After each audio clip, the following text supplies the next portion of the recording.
ప్రమాదకరమైన సింహం కథ. పూర్వం ఒక దట్టమైన అడవిలో ధీరుడు అనే సింహం ఉండేది.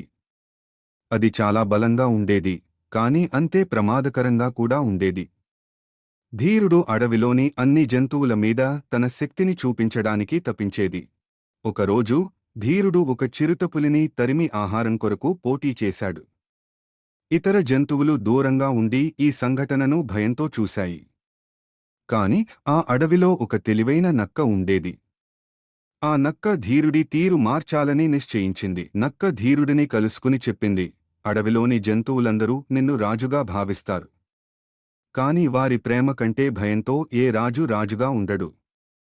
ఆలోచించు. ఈ మాటలు ధీరుడిని ఆలోచింపజేశాయి. ఆ రోజునుంచి ధీరుడు తన బలాన్ని ఉపయోగించి జంతువులకు రక్షణ కల్పించసాగాడు. జంతువుల ప్రేమను పొందటమే నిజమైన బలమని అది అర్థం చేసుకున్నాడు. ఈ కథ మనకు శక్తిని సరిగ్గా ఉపయోగించుకోవాలని, ఇతరుల ప్రేమకు విలువ ఇవ్వాలని చెబుతుంది.